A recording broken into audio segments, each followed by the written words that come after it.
The destiny of America is always safer in the hands of the people than in the conference rooms of any elite. Sam Seder. They are unanimous in their hate for me, and I welcome their hatred. We must guard against the acquisition of unwarranted influence, whether sought or unsought, by the military-industrial complex. The Majority Report with Sam Seder.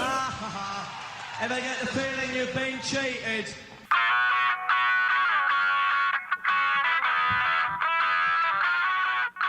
It is Wednesday, November 27th, 2024. My name is Sam Seder. This is the five-time award-winning Majority Report.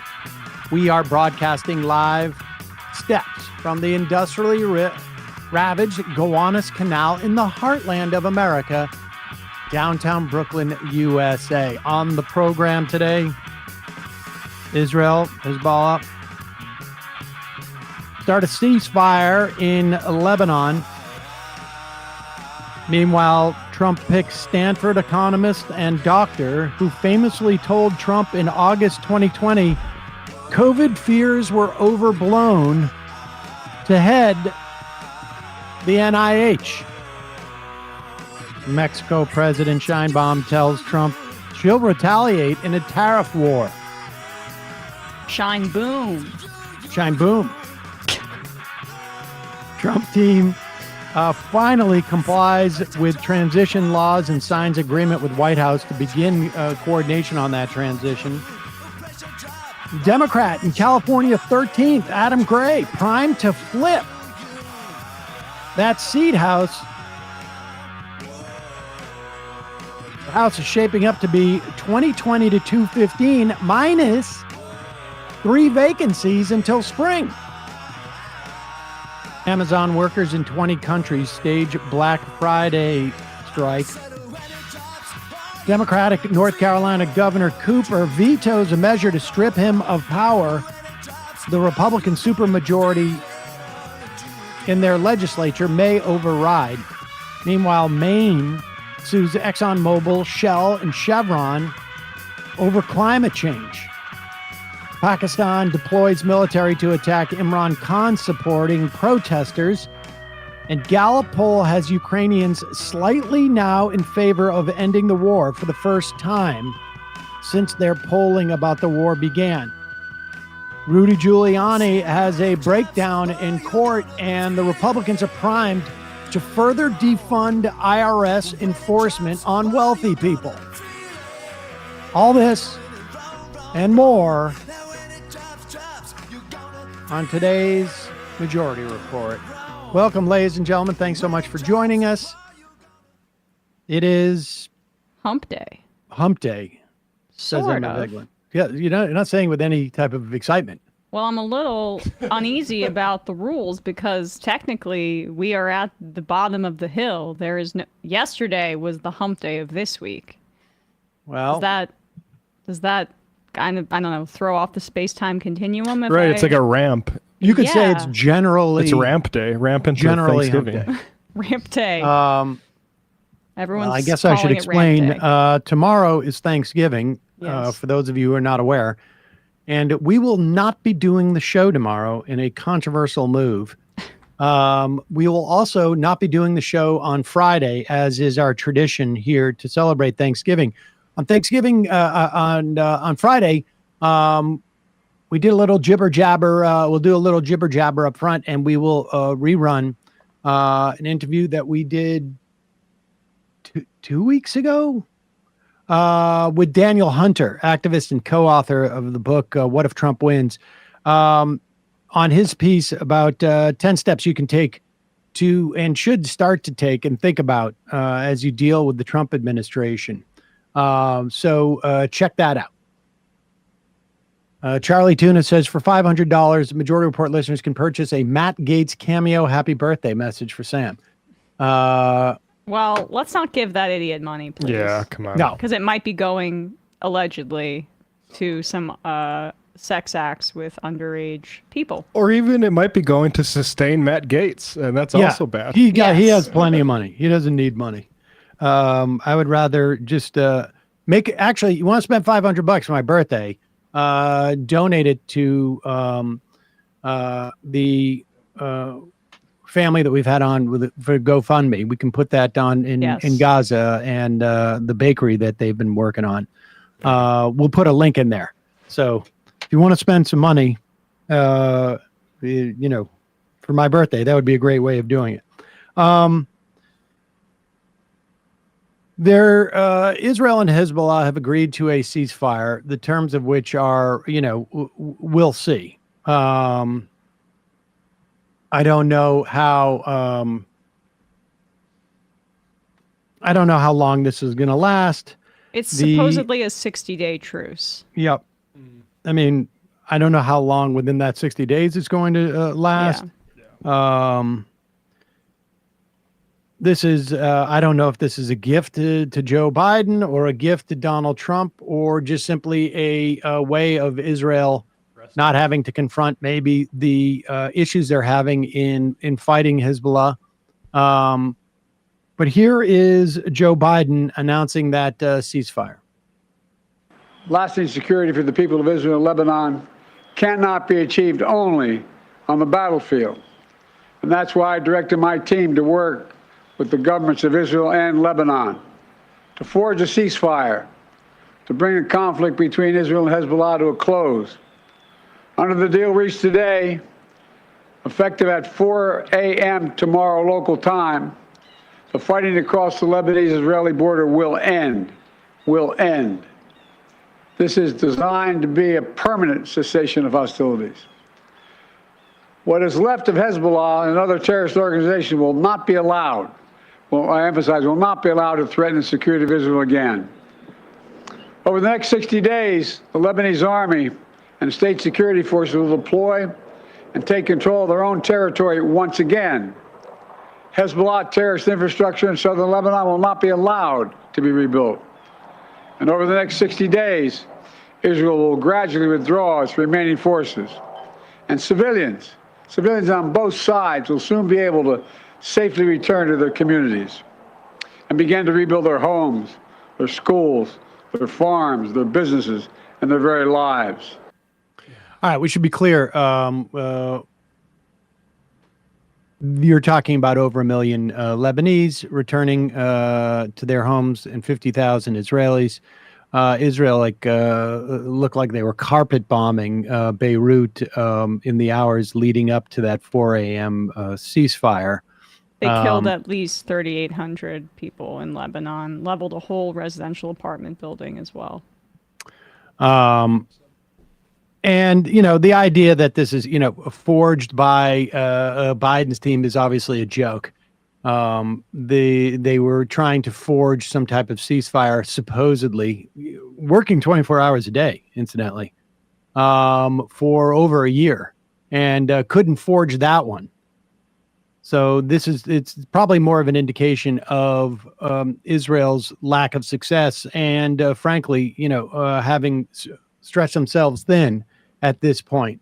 It's unfortunately, I think, a win for Israel, at least in the short term, just because Hezbollah is the most capable fighting force that can confront them, short of obviously Iran, which would be insanely a horrible regional escalation.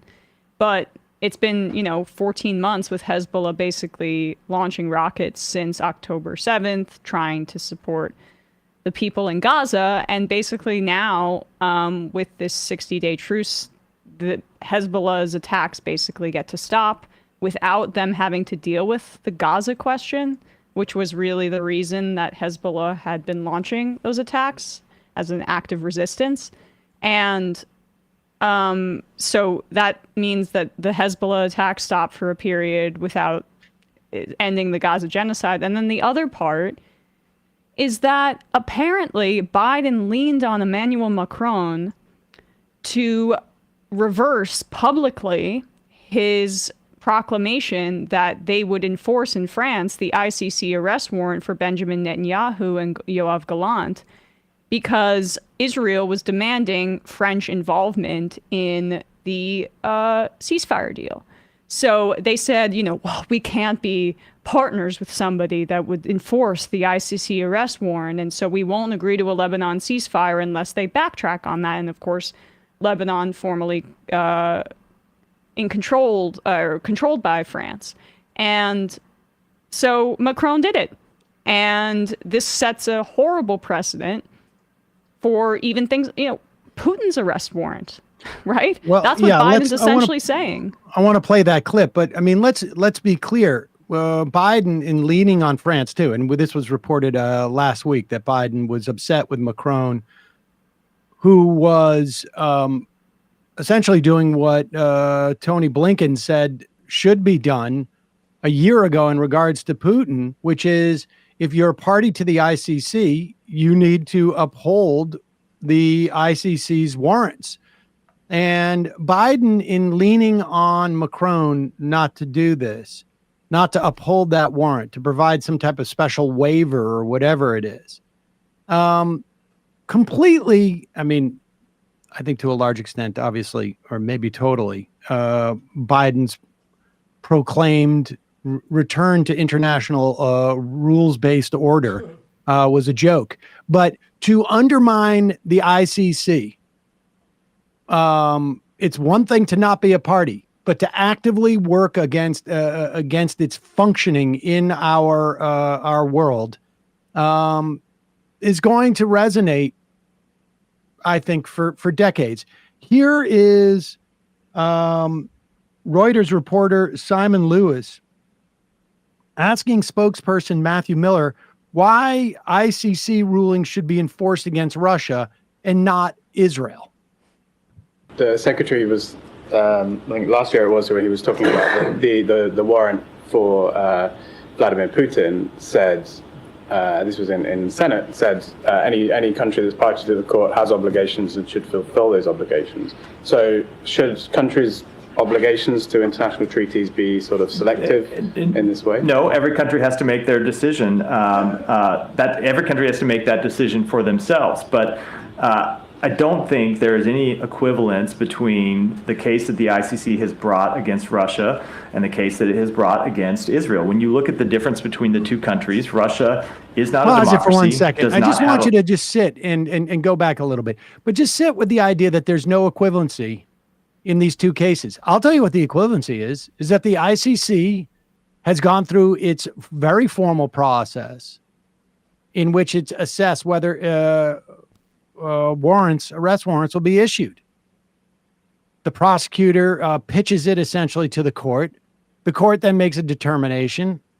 And in fact, I think it was Britain that slowed the process down. It would have been a process that would have been resolved, I think, 6 months ago. But there is exactly an equivalency. And on one hand, the ICC is bringing charges against a leader for crimes against humanity. On the other hand, the ICC is bringing charges against a leader of a country who has committed crimes against humanity. That's what the equivalency is. Go ahead. The case that the ICC has brought against Russia and the case that it has brought against Israel. When you look at the difference between the two countries, Russia is not a democracy, does not have a functioning independent legal system, is not investigating violations of international humanitarian law by its soldiers. Israel is the opposite in all of those cases, a democracy with an independent court system that has hundreds of open cases into allegations against its soldiers. It is important that those processes be allowed to proceed. That is the principle of complementarity under which the ICC was founded. Now, when it comes to countries making the decisions, they all have to make their own decisions, in the same way that the United States has. So one huge similarity between both Israel and Russia is that neither are members of the ICC, just like you. Yeah, also correct. Also correct. Okay, well, if they don't have jurisdiction over Israel, why should they have jurisdiction over Ukraine Russia? is also So Ukraine is not a member. Ukraine is a sovereign state, however, that has granted its jurisdiction to another country. I think it might have been Poland, another country, and allowed that country to intervene for them, which is something that sovereign states can do.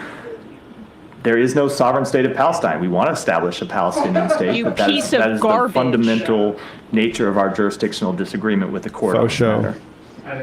Palestine is an ICC party. So it's And, actually more valid than the arrest. I mean, let alone just the death count should tell you how clear and obvious this arrest warrant is. But it's more valid because of Ukraine's, Palestine's. As to who the victims, yes. As to whether in a crime against humanity, what difference does it make whether these individual, but even on the you can have jurisdictional crimes point. against humanity brought against your own. The ICC can have charges against you for doing things to the people of your own country. It doesn't matter whether it's it's all sovereign or fake, not. right? The phrase "there's no equivalence" is one they've been leaning on for months now. That doesn't mean anything. That's just, I'm not accepting what you're communicating. We're done with this conversation. That's all that means. No equivalence. Like, I'm an English major. I don't know what the hell they mean by that. It doesn't mean anything except for the fact Well, that there is equivalence. There is exactly equivalence. Right, exactly. The ICC has determined through the same process that one party is warrants an arrest warrant and another party warrants an arrest warrant. So there is an equivalence. There's an exact equivalence. In fact, there's probably one of the best equivalences you could have, which is a body that adjudicates whether there's equivalences. Yeah. 1-to-1. Right. And they abandoned the jurisdictional argument. Did you see that, though? That was initially what the State Department was saying at these briefings, which was just like, Israel is not a party to the ICC, so there's no jurisdiction. But it's so paper thin. They're pathetic excuses because exactly. Thankfully, that Reuters reporter was able to nail that naked lying in front of our faces.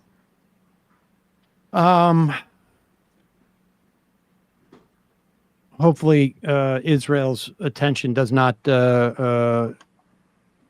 I don't know. I guess the lack of distraction in terms of Hezbollah does not mean that they start to use those weapons on Gaza or increase the suffering there. But I wouldn't hold your breath. All right, we're going to take some phone calls. I promised we would in the fun half today, and we're going to take some phone calls. 646-257-3920 is the number. 646-257-3920 is the number. We are opening the phone lines now. Special day before Thanksgiving. Yeah. If you're about to go visit your family and need some moral support, maybe. And remember, just remember that, you shouldn't change your politics if you go home and your folks are liberal and they're mean to you. Let me just say that. That's kind of, it seems to be. It feels good and compensates well. Right. That's not the way that you should determine your politics. Just because your uncle who is a liberal or progressive is a jerk doesn't mean that you should decide, okay, well, then I'm going to be for Social Security cuts and deportation of 11 million people. Just a tip, but we'll get deeper into it as we go. Meanwhile, folks, we are getting dangerously close to the end of the only Black Friday sale that matters. This is the one where people will not be striking against this company because it's mostly employee owned. They pay $20 minimum wage for those who are not part owners of the company. They don't use pesticides. They have great farming practices. They're also movement partners. They have donated literally over tens of thousands of dollars to things like strike relief funds, Planned Parenthood, carceral reform, refugee resettlement, Give Directly, UNRWA, food pantries. They've engaged in mutual aid up in Vermont. I'm talking, of course, about my favorite sponsor, and actually one of my favorite products, SunsetLakeSebede.com. The folks over at Sunset Lake have kicked off their Black Friday sale. It's going until Monday. Right now, you can save 30% site-wide when you head to SunsetLakeSebede.com and use the code Friday. They got everything you need to chill out and enjoy your time this holiday season. Tinctures, gummies, topicals like a salve or a lotion. I used the lotion last night for whatever reason. I know this is strange. I'm not bragging about it, but my calves get very dry at night. I don't know what it is. I wake up in the middle of the night, I'm scratching them, and then I put the lotion on, and it helps. Isn't that eczema related? Because I feel like I get the same thing. I don't know, to be honest with you. It could be. The eczema, though, for me is about heat, and that's when I use the salve. But they got tinctures, they got gummies, they got sleep gummies, they got sleep tinctures. They got some with THC, some with da. They've got products for your pets.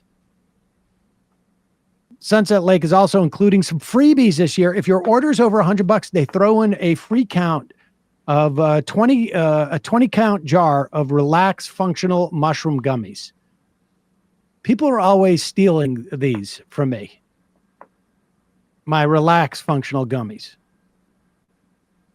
But if your order is over $200, they'll also throw in a 20 count jar of the Focus Functional Mushroom Gummies. People don't steal those from me as much. That's because I keep them on my desk. Head over to sunsetlakesabadea.com. Use the code Friday. Save 30%. See their site for terms and conditions. And just a reminder, it's your support that makes this show possible. Become a member today at jointhemajorityreport.com. When you do, you get the free show free of commercials, and you help the show survive and thrive. And why not check out the AM Quickie? You should. Heard from Jacob the other day.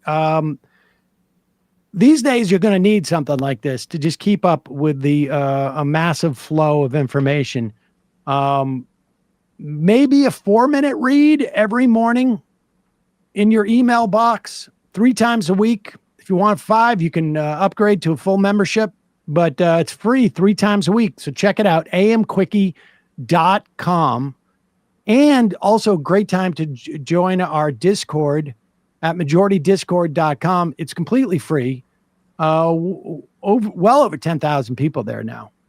So check it out. Great place to get support, ideas, talk to like-minded folks. Check it out. majoritydiscord.com. The other Russert says, I think Sam's calf issue has to do with certain liberties that were taken earlier in his career. The calf dance. The calves got accustomed to the oil. They were oiled up. Yeah. I wasn't doing it that much, but I guess maybe it only takes a little bit. All right. We're going to do this. We're going to take a phone call this early in the show. This may be a real record. Calling from a 347 area code. Who's this? Where are you calling from?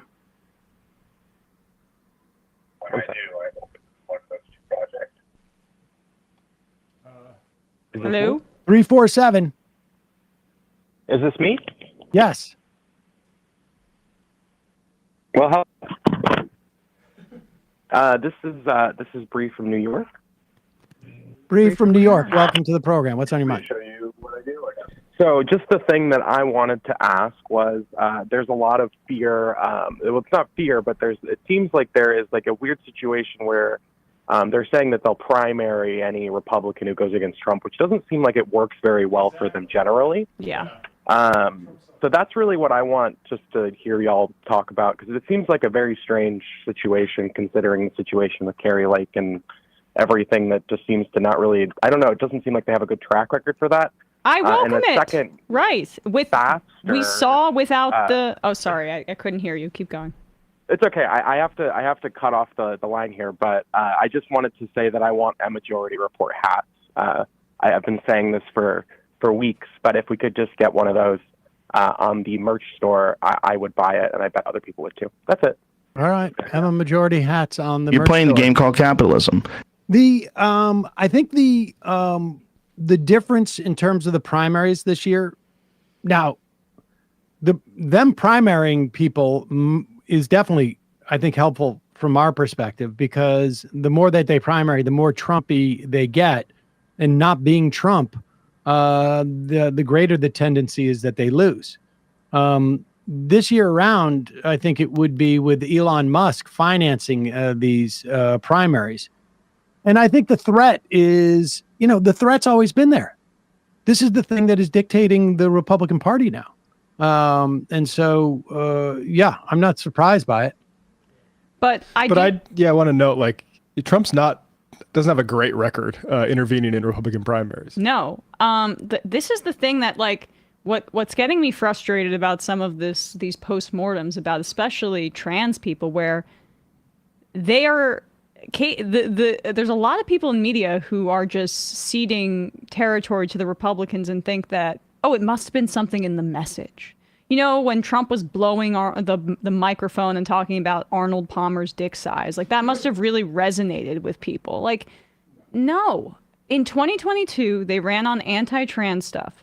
They got shellacked. And it's a fair point to say the Republicans, there was no red wave, and so they failed by their own absurdly high standards in terms of backlash against Biden, but they still didn't do that well. And the proof is in the pudding, and Shapiro winning in Pennsylvania and other races around the country, Bolduc losing.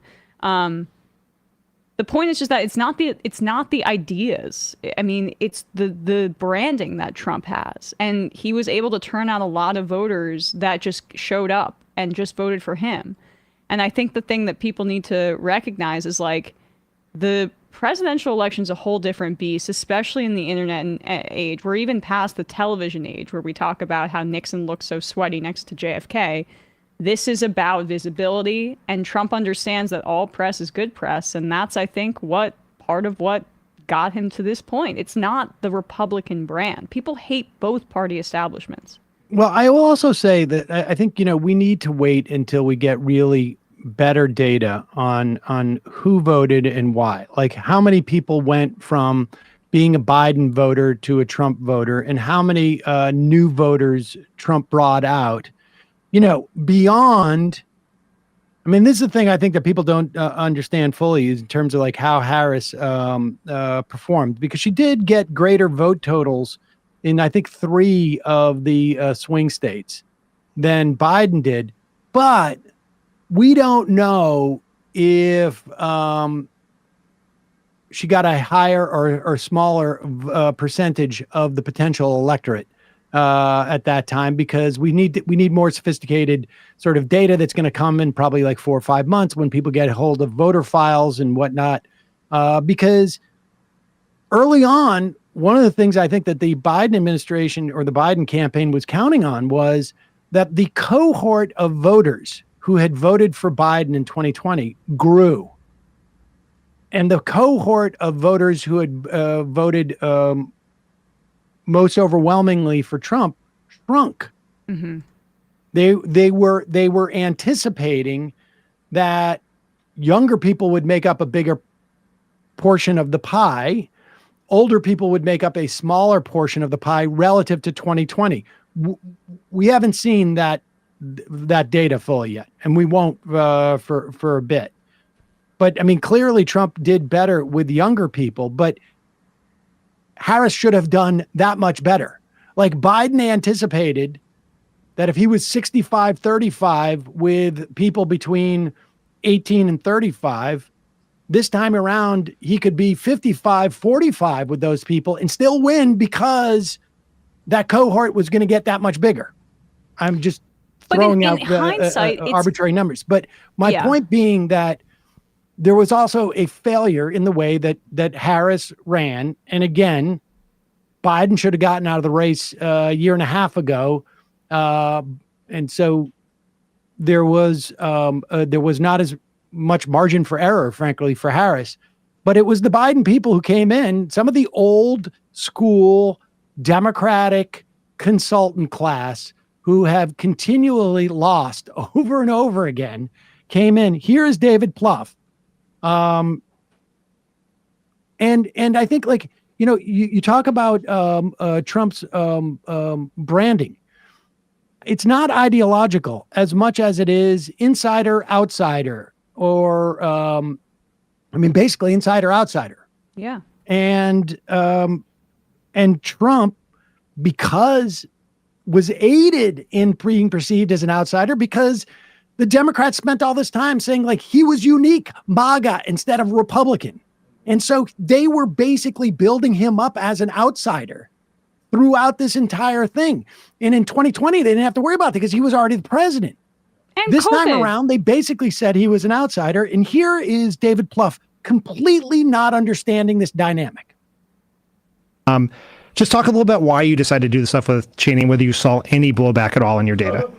Well, first of all, like any organization, that's got the resources in the private sector, or in this case in politics, you make as many decisions as you can based on data by the marketplace. Okay. So, turnout was up in Milwaukee, it was down a little bit in Philadelphia and Detroit. But, we'd spent a lot of time with voters who we were concerned weren't going to vote. And the fact that Liz Cheney was supporting Kamala Harris was not an issue raised by any of them. Okay. So I'd say a couple of things. We were in a challenging political environment. All right, pause it for a second. Pause it. First off, when you say when you say, he starts off by saying data is really the way that you go by it, right? Okay, well, here's some data that you just stated. Numbers were up in Milwaukee, but down in Philadelphia and Detroit. So in other words, whatever it is that you did as a campaign, because you worked in those 3 different cities, didn't work. Likely whatever somebody did in Milwaukee worked, but not what you as a campaign did, because you were 1 for 3 out of those cities. And the only thing difference between that city and the other 2 cities you were working on was that maybe there was a better machine in Wisconsin. Maybe that's Ben Wickler doing that. Something to keep in mind with the DNC chair race, by the way. So, like, he should not have brought that up in support of any argument he was making that they made right decisions. But of course, people who don't tend to vote aren't going to necessarily bring up a Liz Cheney. But I tell you who will bring up Liz Cheney, all the people whose job it is to get those people to vote. All the activists, all the community workers, all the people in the community who you rely on to drive those people out to vote, they know who Lynn Cheney is. Liz Cheney and Lynn Cheney. They know who both the Cheneys are and their her husband, father. And they're the ones who are depressed by that. They're the ones who are aware that progressive ideas were being shunted aside, or at least being downplayed, in favor of this person. And and you want to get people out to vote. You need to give them a reason. And what she was essentially taking up the space of a reason for people to vote. She was supposed to be a signal about January 6th, right? And at the time I was like, okay, maybe they have data showing this works. But turns out the people that knew about Liz Cheney's involvement in like putting, saying Trump lost the election in 2020 were 100% of that pool were probably already high propensity voters that Harris already had. For the low propensity people that broke for Trump in a way that turned the election in his favor, and it exacerbated an existing weakness for her, which was the genocide in Gaza. Right. So what it looks like is she's going around and campaigning with the most murderous butcher of Muslim and Arab people that's still living in this country. That person's daughter. And they don't know, about like January 6th or whatever and her role there. Like, that's what DC people know about. They see Cheney and they go, God, what? We're doing this horrible crap, and Harris isn't distancing herself from Biden, and like, she's campaigning with the Cheney too. Well, I guess he must be anti-war by default. And the way that these people have their feelers out, the only thing they know is what they can ask people on a survey question. So nobody complained about Liz Cheney, so therefore it's fine. I guess maybe we got more of this clip. You guys are the data people. It was their job to determine if the Cheney thing was more of a gain or a loss. And we don't have access to that information. And now it's abundantly clear that they were wrong in their bet. Well, and of course, go ahead. A couple of things. We were in a challenging political environment where to get to 50% of the vote in enough states to win 270 electoral votes, we needed some percentage of Republicans. But I think what people forget is it's more the independents who act like Republicans, where issues of democracy, of how unhinged he is, Project 2025 mattered to them.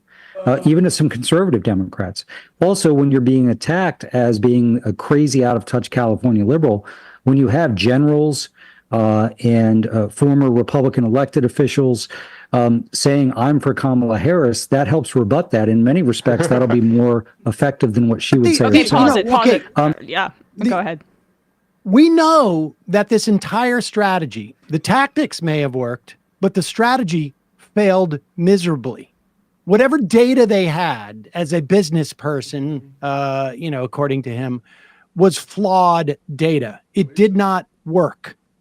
And the entire premise is wrong too, because all they did, again, by bringing out all these establishment Republicans to say to Republicans, Donald Trump is not one of you, all they did was basically hype Donald Trump as the change agent and the outsider.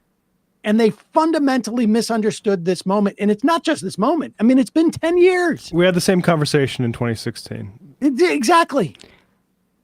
What was the point he just made? I had something. If you could just go back briefly, I lost it out of my brain. A crazy, out-of-touch California liberal. Oh, okay. When you have there we go. I'm sorry. So, okay. Then if that's her perception, which I am sympathetic to the idea that they wanted to make her look more moderate based on that perception, but a lot of that's already baked in based on those identifiers that we've talked about, right? California, woman of color. The fundamental problem is that she was susceptible to this because all this same campaign staff, which she ended up taking over the 107 days that she ran for office, was complicit in the sidelining of Kamala Harris as to not shed a light on how completely brain dead Biden is at this point. They did not set her, as Ested Herndon pointed out with you, Sam, they did not set her up for success. When she performed well in focus groups, they were saying things like, well, it's the message that works, and anybody delivering Biden's message would be getting these numbers in focus groups. So they went into this by basically having her be a blank slate that was so poorly defined, and then the way that they chose to define her was everything that fit their priors, which is losing Democratic Party centrist politics that he's outlining here and showing no self-reflection about. Keep going. Is there any more? Generals and former Republican elected officials saying, I'm for Kamala Harris, that helps rebut that. In many respects, that'll be more effective than what she would say herself. And then as it relates to the comments about, wanting generals like Hitler, that bothered voters. Okay. This is something that concerned them about, okay, he seems like he's lost a step. He seems a little more unhinged, unstable. The people who worked for him last time are warning us. And now he says something like this. So, yeah, we could have I just decided also, to I'm ignore sorry that. to interrupt this, but the other thing you can notice about this is the question was, what do you regret, more or less, campaigning with Lynn Cheney? And again, it's not like this was just like, well, one time went out. Like the entire end of the campaign was essentially focused around Lynn Cheney. And if you notice, everything he's saying is about trying to make Donald Trump look worse in the eyes of the voters. This is 8 years after he wins in 2017. Like, none of it is talking about what Kamala Harris is going to do. Yeah. None of it. None of it. And the theory that Trump is worse than you thought. Like, I mean, just you're trying to communicate either to people, to low propensity voters, right? Because if you're a high propensity voter and you're a high information voter, you know all you need to know about Donald Trump. Yep. But now you're bringing out, Liz Cheney to speak to low information voters. And again, all you're saying to these low information voters are these Republicans you've never heard of because you're a low information voter, low propensity voter. These Republicans you've never heard of are only basically saying he's not a real Republican.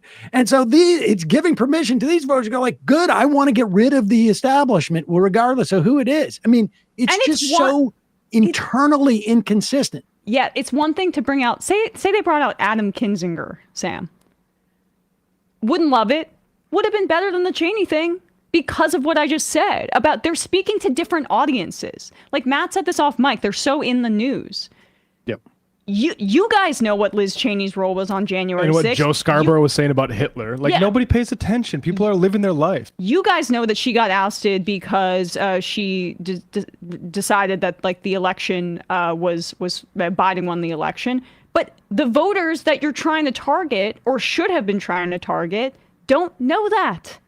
So they're like, they don't even know how to speak to the voters that they needed. Yep. And now he says something like this. So, yeah, we could have decided to ignore that and just say, let's talk about tax cuts today. I don't think that would have advanced the ball with the people we needed to advance it with. And again, I just want to, it can sound like making excuses. This political environment sucked, okay? We were dealing with ferocious headwinds. And I think people's instinct was to give the Republicans and even Donald Trump another chance. So we had a complicated puzzle to put together here in terms of the voters. And it was going to take a little bit more independent Republicans than we saw in 20, maybe 1% more Republican voters for us. It was going to take voters saying, even though I judged Trump's first term favorably, I'm more concerned about him this time. We had to get more voters to say that. So, and if you look at how we closed, I think we did one day with Liz Cheney in the last couple of weeks.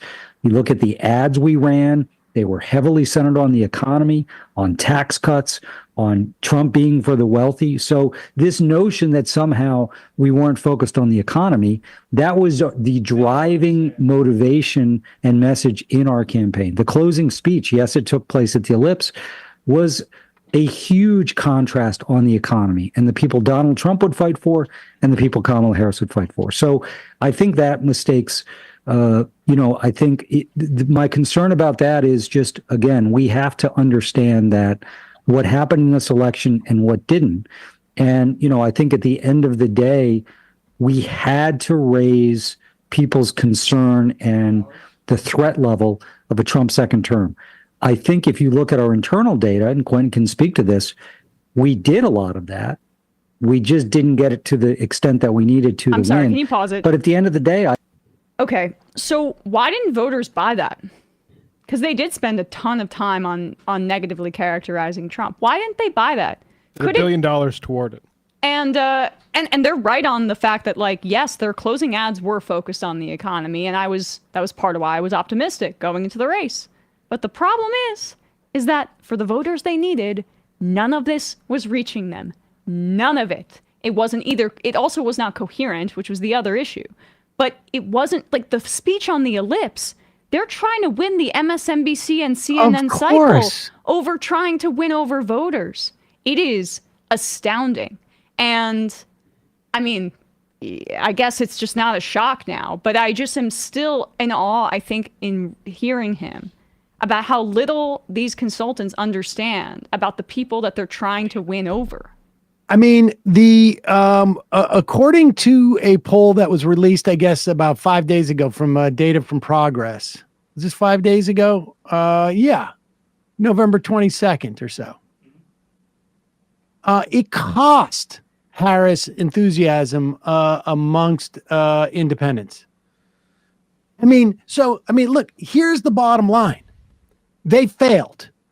They had one job and they failed. They did the opposite. They did the opposite. It was a very tough environment. They failed. They're not up to it. Do not hire these people anymore. That's the point. These people are failures. There is no other job where you get to fail. And it's not like, well, it worked a little bit, but not as much as we thought. No, it did the opposite. Her numbers went down after this is in Michigan and Pennsylvania. They went down after they campaign with Cheney.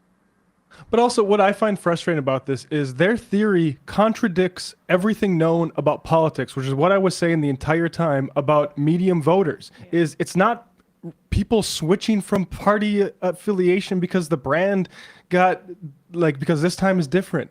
It's, are people going to sit on the couch and turn out for you, or are they not? And I think there might have been some switches, but if you look at the numbers, it's pretty clear that there was a depressed turnout in a lot of areas that Harris could have turned out, and maybe a slight uptick for Trump in certain areas, and because people were depressed. And I think it's just, and the genocide is a big part of that, even though, Yep. and by the way, do you know how many times Pluff mentioned Gaza in this?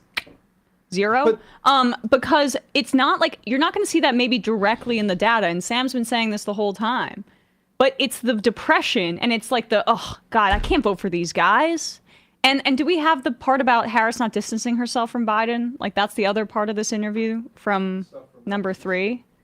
Because I think that's the other relevant piece, right? Which is that I don't know if she even could as VP. It's just clear. I mean, I don't know. She could have tried, but the fact that she's his vice president, I think, did present a difficult choice.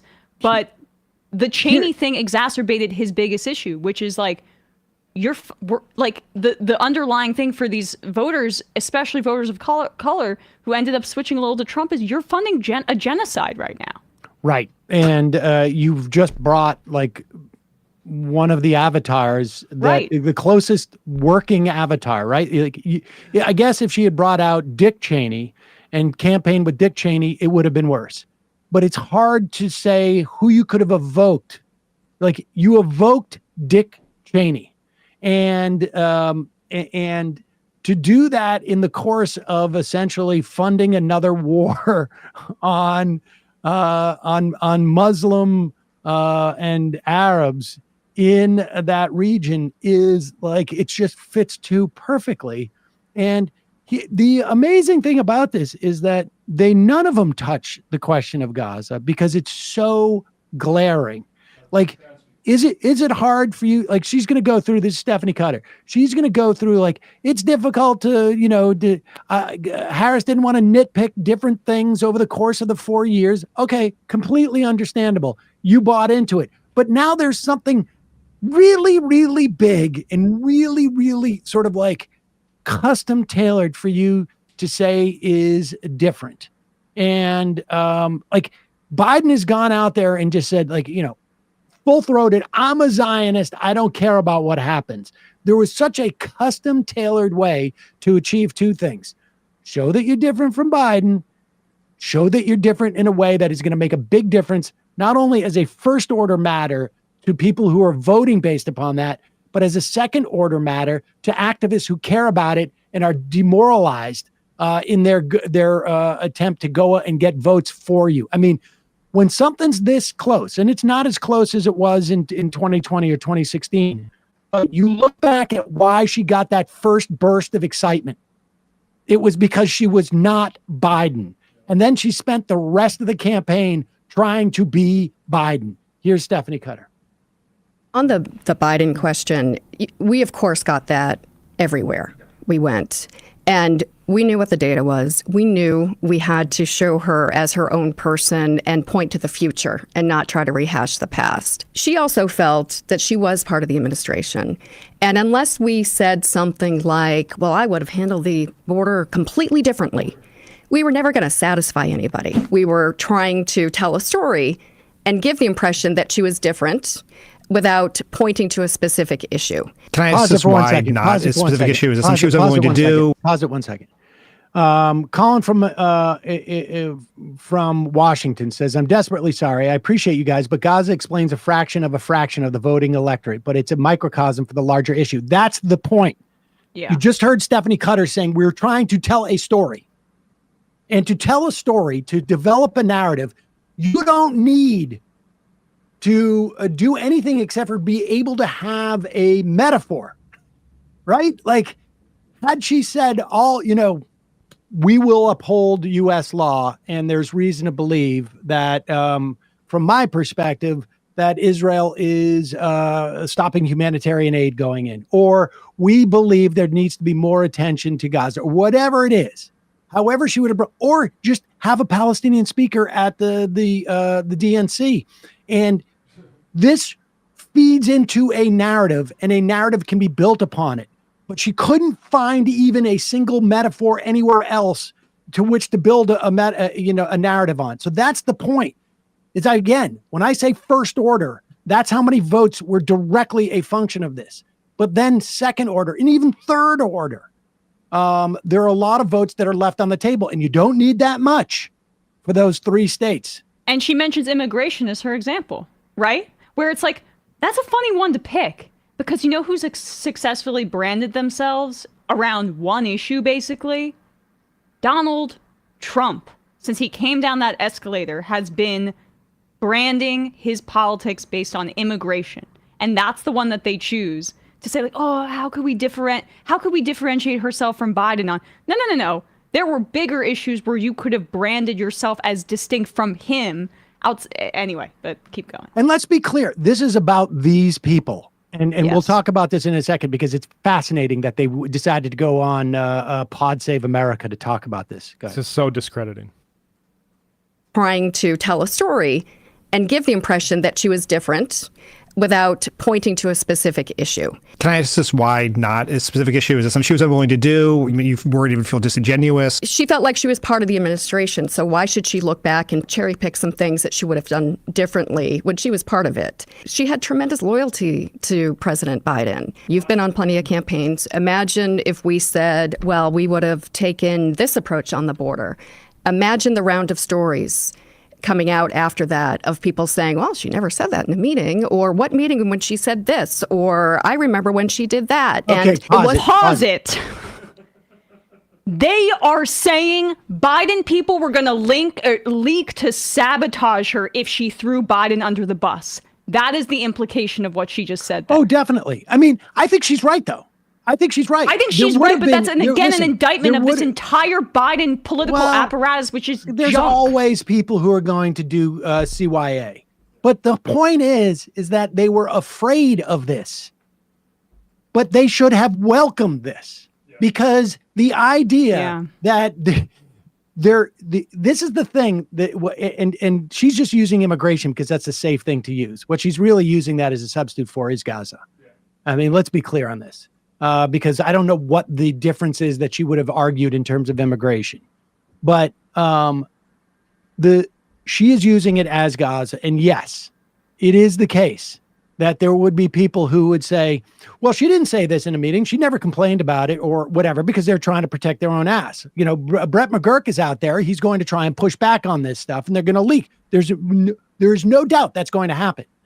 But if you are trying to create a narrative that you are not Joe Biden, you welcome that. You say, we're going to use this. It is the case that she's different. And yes, she was loyal, but now she's running for president, and she's going to articulate things that she would not have done in that moment, because she is loyal to the president. That's what you do. And the minutia that Stephanie Cutter is talking about shows how completely a closed loop they're working in. It's from like Morning Joe all around to these consultants on that podcast who all go there together. They go there together because they're going to do a united front. We're not going to throw each other under the bus, because we all need to get work next year. Yep. And this is what's going on. This is a consultant class of Democrats who have, like the same closed loop. I got news for you. Those voters out there are not reading The Hill. This whole thing about winning the day and winning the news cycle, as if it's Politico in the year 2004 or whatever, is really just completely a blinkered notion of what's going on with campaigning today. These people are old in the way that they're thinking. They're ossified and they're overpaid, and they failed now multiple times. But okay, go, Matt. December 2nd, 2016, in CBS News, the headline, "Rather lose than win the way you did. Insults fly when Trump and Clinton aides meet." There's Jen Palmieri, like, basically saying, and that's the thing is, like, when they're talking about loyalty, that's your careerism. Like, the job is to be president of the United States of America, and we're talking like you failed, and she was not ready to be president if you can't even throw that old MFer under the bus. But this is the theme of like the whole. I mean, again, I'm not trying to absolve. I don't think she's a weak like leader in terms of leading a political movement. She didn't have the stuff to combat all of the crap that was thrown at her in this way. But this whole staff of advisors that put their personal loyalty to Biden, or at least that's what they're saying, and she did too, over just like a political movement to make people's lives better, especially in the face of what we were facing. They don't want to win, as Matt was saying, in a way that would say, okay, Biden failed in some way. Like, that was the thing. And I returned to that instead anecdote about how they were very arrogant about the message is a good one. So it's not about who communicates it. We're going to win on this message, and we're going to win in this way. So that's part of why she didn't throw Biden under the bus, is because the entire staff of people are filled with arrogant folks that say, and they're paid to because it's actually like a cozy bedtime story for these Democratic politicians. Everything you're doing is awesome. It's just the way that we win the news cycle. And that's like an institutional rot that I think it's hard for us to, even from the outside, fully understand. All right, just play a little bit more of this. Wasn't going to give us what we needed, because it wouldn't be a clean break. It would be, days upon days in a limited time window that we had of dealing of who, what, when, where. So the best we could do, and the most that she felt comfortable with, was saying, like, look, vice presidents trying to blame it never on break her. with their presidents. The only time in recent memories when Pence broke with Trump after Trump stormed the Capitol. No. Hubert Humphrey on September 30th said we need to stop this Vietnam bombing policy, and the entire media atmosphere or environment acted like because the draft is gone, there's no comparison. I'm sorry, there was a comparison. And I am also frustrated at this repeated repetition of, we had a limited time. You know what would have been better for the Kamala Harris campaign? If it was even more limited. If it was like right after Biden got out of the race and then the election happened, because that gave these people that gave these people less time to F it up. Yep. Yeah. October was a disaster. All right. Do we need to I don't want to. Yeah, we're just getting madder and madder. All right. We're going to take a phone call, and then we're going to go to the break. You said we were going to cover this, Sam, and I said, really, right before Thanksgiving? I mean, I am about to drink so much red wine and just lay into some centrist Democrats at the Thanksgiving table. I hope you're happy about this. Well, I guess I am. Calling from a 914 area code. 914. Hi, is this me? Yeah, it's you. Hey. From New York. And I want to talk about bird flu. What was your name? Philip. Philip from New York to talk about the bird flu. I mean, this is going to be a terrifying conversation, isn't it, Philip? Yeah. Sorry. Yeah. How terrifying do you want? You want the straight juice, or do you want? Let's just do the straight juice. I mean, I've headlined it a couple of times and mentioned it, and there is the bird flu has been found in raw milk commercially sold in California. There was a teenager in Canada who had bird flu, and the sequencing suggesting the possibility of human to human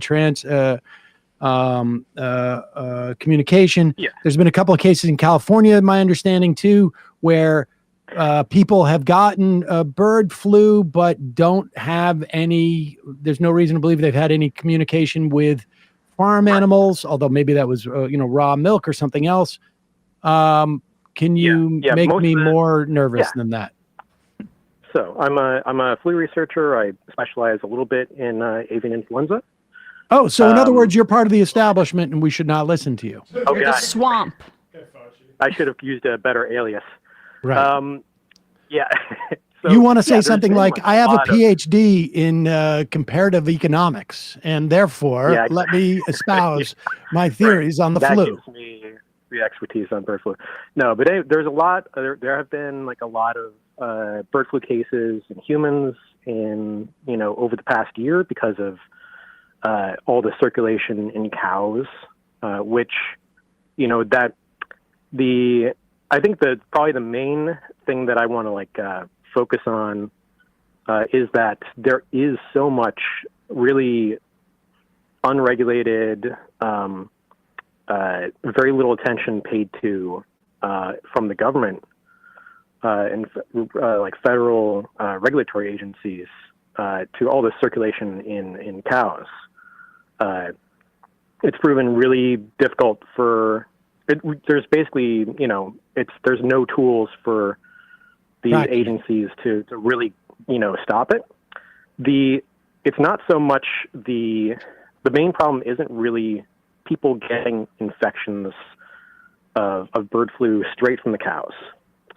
The biology of flu lets it sort of adjust really, really quickly and sort of adapt really, really quickly if two different flu viruses get into the same host, so same person, same cells, and basically that makes the upcoming influenza season, like flu season, like normal flu season, actually a really, really dangerous time because there's so much opportunity for a regular influenza virus from humans to basically swap genes with the bird flu version of influenza. And what that lets the virus do is become rapidly adapted and at home. So if I understand what you're saying is the more that the bird flu is just out there in existence, even though it's within a population that doesn't necessarily cross over to humans, the more dangerous it is because that gives it more of an opportunity to meet and date the seasonal flu. They have a baby, essentially. They have a baby, and that baby is like, oh, I actually can hang out with humans too. And I'll bring all of the traits from my mom, who is the bird flu, and my dad, who is the human flu, and then I'm off to the races. Yeah, that's actually how swine flu came to be. Swine flu had a series of these, what we call reassortments. It's basically that's gene swapping that led to a virus that was well adapted to circulate in humans, but that humans didn't have good antibodies and good immune histories to defend against. Yeah, and basically the same thing could happen with bird flu. And the more opportunities that bird flu has a chance to meet up and hang out with, regular human flu, the more times we basically roll the dice that something like that happens, unfortunately. Well, let's hope flu season is gonna. Yeah, we're all a little worried about flu season here. I'm not sure how the metaphor goes when we're talking about rolling dice, but let's hope that we crap out or not crap out, whichever way. Get snake eyes, right? Yeah, no, we hope the virus craps out. We want the virus to crap out, so we're hoping for a 7. Yeah. Oh, is that right? I don't know, Dice. I thought the virus was rolling. But yes, it is a good time to remind people, get a flu shot. Everybody in this office has gotten their flu shot? Yes.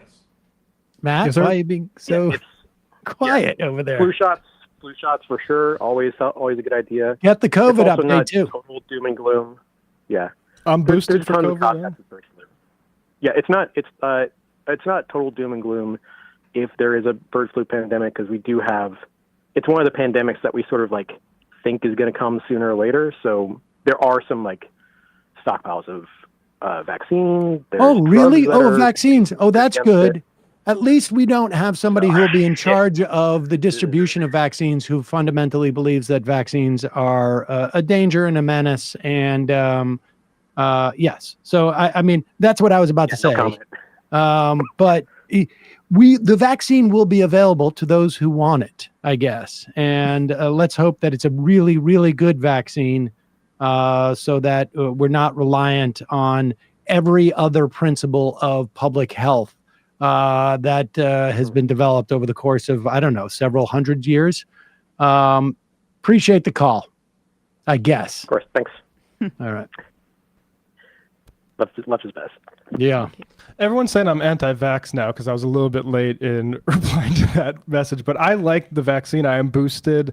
I will say, like, was it last year I got COVID, and I had been like waiting till it was closer to like the holiday season to get my booster, and then I got COVID, and I will not do that again because I don't like the idea that you could get COVID and not be recently boosted. Yes, listen, if you're going, I mean, get your COVID booster now. And your flu, because it takes 2 weeks for this thing to get to like its full strength in your body. And so now is the time to do it. Do not mess up. All right, we're going to take a break and head into the fun half. Look at that. We did 2 phone calls. That's in amazing. the first half of the program. It's like a new record. So I'm sorry. It was the fault of Stephanie Cutter and David Plouffe. I'm still, my heart's still just like racing in anger after that crap. They don't get it. It's so crazy how much they don't get it. Well, at all. but I mean, Or on can't some get it. level, it's completely understandable. Yeah. These people are business people. Right. They are in a business. They may care about it or they may not. But the bottom line is, it is ultimately the thing that fundamentally dictates what they do is, I got to make sure that I'm available for the next job. I'm not going to accept responsibility for this. And I mean, there has been, and this is a conversation that has been ongoing for for as long as I've been doing this. There is a real problem with Democratic consultants, and part of the reason why it exists with Democrats and not Republicans is because there's just more independent sources of money in the Republican world. So the Koch brothers, for instance, 8 years ago, essentially destroyed the Republican National Party by creating a rival mechanism. Now, it had some unintended consequences, which was when somebody ran within the party, the structure, that they couldn't really withhold funds or do anything because they didn't have the same capacity that they had before. Mm-hmm. But you've got, whatever it is, Foster Friess, Elon Musk, now Peter Thiel, the Miriam Adelson. You have the Mercers back in the day. Like, you have all these billionaires who have the ability to fund their own little versions of this. And so you're not basically what is, it's almost like there's a lot more gang rivalry, if you will, to use a metaphor, as opposed to one mafia where they are all sort of like in sync. As long as you stay in line, you're not going to get you're not going to get thrown to the wolves. And that's why you see all 3 of them show up on that thing, because they know we got to stick together. We're the mafia. That's it. Right. But it also, like, unlike the Republicans, it doesn't cut across the class of their base. But that parable of the blind men and the elephant, where like different blind men, they're all it's like where one of the blind men is getting a massive payoff at the end of every time you assess the elephant to like describe it in a way that's like suitable to them. So they keep getting invited back to describe the elephant. Wait, who's being flattered? Is it the elephant? Well, the elephant is just like American democracy getting sicker and sicker as we can't assess the problem. It's just you're getting the money from the person whose perception of the elephant is similar to that. Important. Right. Gotcha. All right. Don't forget justcoffee.coop, fair trade coffee, tea, or fair trade coffee or hot chocolate. Folks, Just Coffee. This is the Majority Report blend. It's a fantastic blend. But you can get all sorts of different blends and single origin coffees. It's a co-op, justcoffee.coop. Check it out. Use the coupon code majority, get 10% off. And just a reminder for that Sunset Lake Sabbath, use the code Friday up until next Monday, and you will get 30% off. Emma, ESVN. On ESPN, Bradley and I gave our recap of Week 12 in the NFL and the cream separating from the rest of the crop. I guess I'm mixing metaphors there. I also talked a little bit about Daniel Jones getting cut by the Giants and Saquon Barkley being in the MVP conversation. YouTube.com/ESPN show. Yeah, Saquon Barkley looks pretty good. Yeah. I by the way, I got your team. well, it would have been nice, but this has really been a rough year for my overconfident predictions where I was like, he's going to fail when he goes to the Eagles. They're going to fall apart. And nope, that's not what happened. So, okay. You learned your lesson again. Left Reckoning. Last night, Lillian Chichurchia talking about Kamala Harris's loss and what's going on with the Democratic Party in class, and also Brianna Last talking about mental health providers and the way they are absolutely in crisis. And I don't think that's going to be getting better under Trump, but they are organizing, so we look into that. Therapists' work conditions are your therapy conditions is the name of her paper, which I think is a really good way to put it. Quick break, fun half.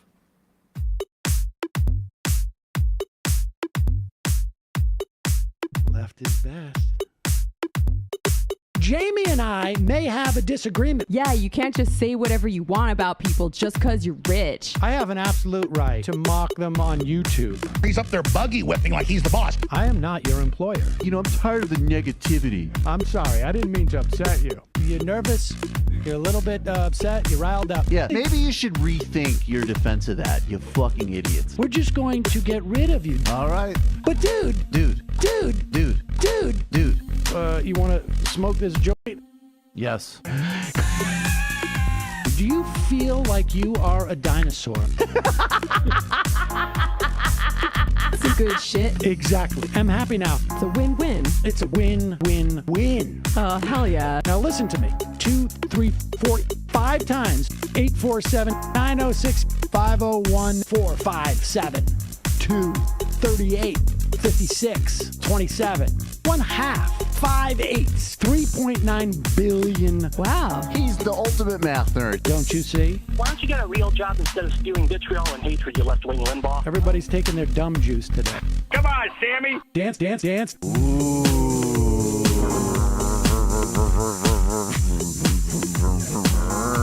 Rand Paul. I had my first post-coital scene with a woman. I'm hoping to add more moves to my repertoire. All I have is the dip and the swirl. Fine, we can double dip. Yes, this is a perfect moment. No.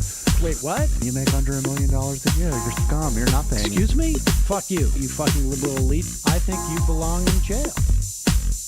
Thank you for saying that, Sam. You're a horrible, despicable person. All right, gonna take a quick break. I want to take a moment to talk to some of the libertarians out there. Take whatever vehicle you want to drive to the library. What you're talking about is jibber jabber. Classic. I'm feeling more chill already. Good. Donald Trump can kiss all of our asses.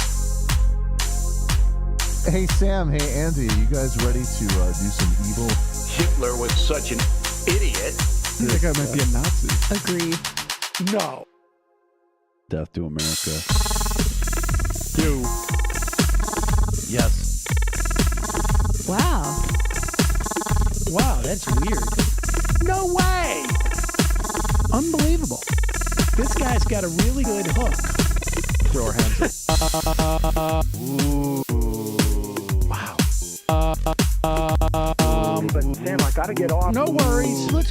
I want to just flesh this out a little bit. I mean, look, it's a free speech issue. If you don't like me, Hey, shut up! Thank you for calling into the Majority Report.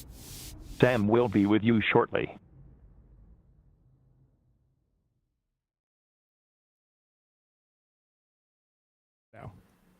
we are back. Sam Seder, Emma Vigeland, Majority Report. Drapester says, I want to push back on your caller about federal attention to H5N1 in cows. The USDA has implemented a program where we test incoming beef samples from beef establishments for H5N1. So far, we have one positive out of hundreds of samples. Also, studies looked at thousands of retail samples without finding H5N1. I mean, one positive out of hundreds of samples. I don't know. That seems That makes me a little bit nervous. Well, I don't know what that means. Yeah, one recommendation I have, This Week in Virology. It's a podcast I started listening to during the pandemic, but I think they do a pretty good overview of the science at a fairly regular basis. It's more regular than weekly. Calling from a 647 area code. Drapester says, I helped implement the testing and surveillance program in raw beef. There are some cases where the source of infection is unclear. The caller was correct in saying the longer this goes on, the bigger the chance it starts to transmit to human. However, the fact it's been going on for so long and hasn't happened yet is kind of assuring. We've started vaccinating frontline workers. We are doing what we can in the face of our choked budgets. Yes, I have no doubt that it's underfunded.